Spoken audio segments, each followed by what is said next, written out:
অপরদিকে রথযাত্রা নিয়ে বিজেপি রাজ্য টানাপোড়েন, নবান্নে ফের রথযাত্রার আবেদন বিজেপির। নবান্নে বিজেপি নেতা জয়প্রকাশ মজুমদার। টেলিফোন লাইনে রয়েছেন আমাদের প্রতিনিধি তুহিন দাস চন্দ্র। তুহিন, কি খবর রয়েছে বিষয়? দেখো, এ রাজ্যে বিজেপির রথের চাকায় টান পড়বে কিনা তা নিয়ে একটা টানাপোড়েন রয়েছে এবং মামলা আদালত পর্যন্ত গড়িয়েছে। এবং এই পরিস্থিতিতে বিজেপি আবার আবেদন জানিয়ে, রথযাত্রার আবেদন জানিয়ে, এ রাজ্যে রথযাত্রা করবে তারা, এই আবেদন জানিয়ে রাজ্য সরকারকে চিঠি দিতে ফের নবান্নে বিজেপি প্রতিনিধি দল এসছে।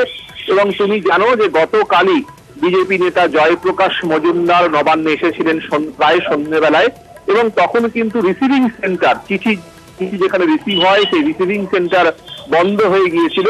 সেই কারণে তাকে বলা হয়েছিল যে আজকের আবেদন পত্র জমা দেওয়ার জন্য তিনি ভবানী ভবনেও আবেদনপত্র দিতে পারেন, নবান্নে এসেও দিতে পারেন।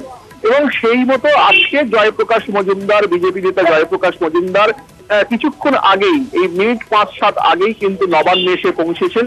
তার সঙ্গে তারা আইনজীবী রয়েছেন, তারা এসে নবান্নে চিঠি জমা দেওয়ার জন্য এসেছেন। অর্থাৎ রথযাত্রা নিয়ে ফের আবেদন জানিয়ে নবান্নে ফের চিঠি দিতে এলেন জয়প্রকাশ মজুমদার, বিজেপি নেতা। তারা এখন নবান্নে রিসিভিং সেন্টারে, যেখানে চিঠি জমা দেওয়া হয় সেই রিসিভিং সেন্টারে রয়েছেন, এবং এখান থেকে তাদেরকে 7 তলায় নিয়ে যাওয়া হবে। 7 তলায় মুখ্য সচিব এবং স্বরাষ্ট্র সচিবের যে চিঠি জমা দেওয়ার যে জায়গা, সেটা রিসিভিং সেন্টার, সেটা কিন্তু 7 তলাতেই। এবং সেই জায়গা থেকে এই মুহূর্তে সেখানেই চিঠি জমা দিতে যাবেন জয়প্রকাশ মজুমদার, এবং তারপর তিনি বেরিয়ে এসে সাংবাদিকদের মুখোমুখি হবেন বলে জানা যাচ্ছে। ধন্যবাদ তোমাকে। আমাদের সঙ্গে টেলিফোন লাইনে ছিলেন আমাদের প্রতিনিধি তুহিন দাস চন্দ্র।